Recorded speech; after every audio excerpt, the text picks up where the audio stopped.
Notice ಕೊಡ್ತಾರಾ ಕೊಡ್ಲಿ ಕೊಟ್ಟಾದ್ಮೇಲೆ ಮಾತಾಡ್ತೀನಿ ಕಾಂಟ್ರವರ್ಸಿ ಆಗಬಾರದು ಅಂತ ಹೇಳ್ತಾರೆ ಡಿಸಿಎಂ ಡಿಕೆಶಿ ಹೇಳಿಕೆಗೆ ಸಚಿವ ಕೆಎನ್ ರಾಜಣ್ಣ ಈ ರೀತಿಯಾಗಿ ತಿರುಗೇಟನ್ನ ಕೊಟ್ಟಿದ್ದಾರೆ ಹೆಚ್ಚುವರಿ ಡಿಸಿಎಂ ಕೇಳಬಾರದು ನಾವು ಕೇಳಿದ್ರೆ ತಪ್ಪಾಗತ್ತಾ ವಾರ್ನಿಂಗ್ ನಾನು ಕೇಳ್ತೀನೇನ್ರಿ ರಾಜಣ್ಣನೇ ಲೋಕಸಭಾ ಚುನಾವಣೆಯಲ್ಲಿ ಡಿಕೆ ಸುರೇಶ್ನ ಸೋಲಿಸಿದ್ದೇ ಸ್ವಾಮೀಜಿಗಳು ದೇವೇಗೌಡರು ಹುಟ್ಟು ಹಾಕಿದ ಸ್ವಾಮೀಜಿಗಳು ಇವರು ಸ್ವಾಮೀಜಿಗಳು ಹೇಳಿದಂತೆ ಮಾಡಕ್ಕಾಗಲ್ಲ ಅಂತ ರಾಜಣ್ಣ ಹೇಳಿದ್ದಾರೆ ಈಗ ಡಿಸಿಎಂ ವಿಚಾರಕ್ಕೂ ಕೂಡ ಸಿಕ್ಕಾಪಟ್ಟೆ ಚರ್ಚೆ ಆಗ್ತಾ ಇದೆ ಹೋಗಿ ಬಂದು ಇದ್ರ ಬಗ್ಗೆ ಮಾತಾಡಬೇಡಿ ಅಂತ ಅಂದ್ರೂ ಕೆಲವೊಂದಷ್ಟು ಮಂದಿ ಈ ಡಿಸಿಎಂ ವಿಚಾರವಾಗಿ ಕೆರಿತಾನೇ ಇದ್ದಾರೆ ಈ ವಿಚಾರಕ್ಕೆ ವಾರ್ನಿಂಗ್ ಕೊಡ್ತೀವಿ ಅಂತ ಡಿಸಿಎಂ ಕೂಡ ಹೇಳ್ತಾ ಇದ್ದಾರೆ ಕೆಪಿಸಿಸಿ ಕಡೆಯಿಂದ ಬಟ್ ಅದೆಲ್ಲ ವರ್ಕೌಟ್ ಆಗಲ್ಲ ಯಾವ ನೋಟಿಸ್ ಕೊಟ್ರು ನಾನೇನು ಕೇಳಲ್ಲ ನೋಟಿಸ್ ಕೊಟ್ಮೇಲೆ ಮಾತಾಡ್ಕೊಂತೀನಿ ಅಂತ ರಾಜಣ್ಣ ಹೇಳೋದ್ರ ಜೊತೆಗೆ ಈ ಸ್ವಾಮೀಜಿಗಳ ಮಾತು ಕೇಳಿನೇ ಇವರೆಲ್ಲ ಹಾಳಾಗಿದ್ದು ಅಂತ ಹೇಳ್ತಾ ಇದ್ದಾರೆ ಮತ್ತು ಈ ಸ್ವಾಮೀಜಿಗಳೆಲ್ಲ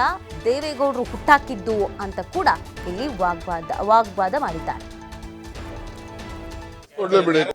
ಹೇಳ್ತೀನಿ ನಾವು ನೋಡ್ರಿ ಅವ್ರು ಸಲಹೆ ಮಾಡ್ಬೋದು ಸಾರ್ವಜನಿಕವಾಗಿ ಕೆಲವು ಕಾಂಟ್ರವರ್ಸಿಗಳನ್ನ ಆಗಬಾರ್ದು ಅಂತ ನಾನು ಒಪ್ತೇನೆ, ಬೇರೆಯವರು ಒಪ್ತಾರೆ. ಆ ರೀತಿ ಮಾತಾಡಿರ್ಬೋದು. ನಾವು ಹೇಳ್ತಕ್ಕಂಥದ್ದಕ್ಕೆ ಏನು ಹೇಳಿದ್ರೆ ಏನ್ ತಪ್ಪಾಗ್ತದೆ, ಏನ್ರಿ ತಪ್ಪಾಗ್ತದೆ ಕೇಳಬಾರ್ದ ನಾವು? ನಾವು ಕೇಳಿದ್ದೆ ತಪ್ಪಾಗ್ತದೆ ಅಂದ್ರೆ ನಾನು ಎಂಥದ್ದು ಕ್ರಮ ಬಂದ್ರು ನಾನು ಎದುರಿಸಲಿಕ್ಕೆ ಸಿದ್ಧ ಇದ್ದೀನಿ. ವಾರ್ನಿಂಗ್ ನಾನು ಕೇಳ್ತೀನೇನ್ರಿ? ನಾನೇ ರಾಜಣ್ಣನೇ. ನಾನು I am not for power. ಬಾಯಿ ಬೀಗ ಎಲ್ಲರೂ ಹಾಕೋಬೇಕು, ಎಲ್ಲರೂ ಹಾಕೊಂಡ್ರೆ ನಾವು ಹಾಕೋತೀವಿ. ಅವ್ರು ಹೇಳೋರು ಬಿಟ್ಬಿಟ್ಟು ಬರೀ ನಮ್ಗೆ ಹೇಳಿದ್ರೆ ನಾವು ಕೇಳೋನೇ ಅಲ್ಲ.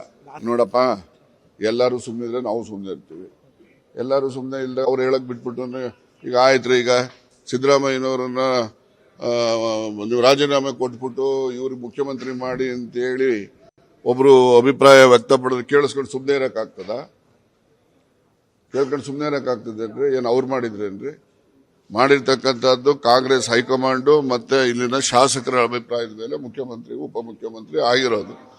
ಆಗಿದ್ರೆ ಸ್ವಾಮಿಗಳು ಹೇಳ್ದಂಗೆ ಮುಖ್ಯಮಂತ್ರಿಗಳು ಮಾಡೋದಾಗಿದ್ರೆ ಶಾಮನೂರು ಶಿವಶಂಕರಪ್ಪನ್ನು ಮುಖ್ಯಮಂತ್ರಿ ಮಾಡಿ ಅಂತ ಸ್ವಾಮಿಗಳು ಹೇಳ್ತಾರೆ. ಈಗ ನಮ್ಮ ಸಮುದಾಯದ ಸ್ವಾಮಿಗಳು ಸತೀಶ್ ಜಾರಕಿಹೊಳಿ ಮುಖ್ಯಮಂತ್ರಿ ಮಾಡಿ ಅಂತಾರೆ. ಏನ್ ಸ್ವಾಮಿಗಳು ಹೇಳ್ದಂಗೆಲ್ಲ ಮುಖ್ಯಮಂತ್ರಿಗಳು ಮಾಡಕ್ಕಾಗ್ತದ? ಡಿ.ಕೆ. ಸುರೇಶ್ ಅಂತ ಹೇಳಿದ್ರಿ ನೀವು. ಡಿ.ಕೆ. ಸುರೇಶ್ ಬಹಳ ಪರಿಣಾಮಕಾರಿಯಾಗಿ ಕೆಲಸ ಮಾಡಿದಂತ ಎಂಪಿನಲ್ಲಿ ಪ್ರಥಮ. ಯಾಕೆ ಸೋಲಿಸಿದ್ರು? ಇವ್ರು ಸ್ವಾಮಿಗಳೆಲ್ಲ ಸೇರಿ ಸೋಲಿಸಿದಲ್ವಾ? ಸ್ವಾಮಿಗಳು ಯಾರು ಸೃಷ್ಟಿ? ದೇವೇಗೌಡ ಸೃಷ್ಟಿ ಅಲ್ವಾ ಅವರು? ಬಾಲಗಂಗಾಧರ ಸ್ವಾಮಿಗಳಿಗೆ ಅವ್ರಿಗೂ ವ್ಯತ್ಯಾಸ ಬಂದಾಗ ಇವರ ಮಠ ಮಾಡಿ ಇವ್ರನ್ನ ಸ್ವಾಮಿ ಮಾಡಿದ್ದು ದೇವೇಗೌಡರು, ಹೌದಾ ಅಲ್ವಾ? ದೇಶಕ್ಕೆ ಗೊತ್ತದು. ಅದರಿಂದ ಸುರೇಶ್ ಸೋಲಿಗೆ ಯಾರು ಕಾರಣ? ಇವರೆಲ್ಲ ಈ ಸ್ವಾಮಿಗಳು ಸೇರ್ ಕಾರಣ. ಆಯ್ತು, ಸಿಎಂನೇ ಅಶೋಕ್ ಮಾಡ್ಲಿ. ನಾಳೆ ನೋಡ್ರಿ, ಮುಂದೆ ಬಿಜೆಪಿ ಬಂದ್ರೆ ಅವ್ರು ತೀರ್ಮಾನ ಮಾಡ್ತಾರೆ. ಅಶೋಕ್ ಮಾಡ್ತಾರೋ ಇನ್ನೊಬ್ಬರು ಮಾಡ್ತಾರೋ ಅದು ಅವ್ರ ಪಾರ್ಟಿ, ಅವ್ರ ಹೈಕಮಾಂಡ್.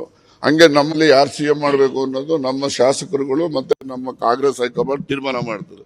ಸ್ವಾಮಿಗಳೆಲ್ಲ ಹೇಳ್ದಂಗೆಲ್ಲ ಆಗದಿಲ್ಲ.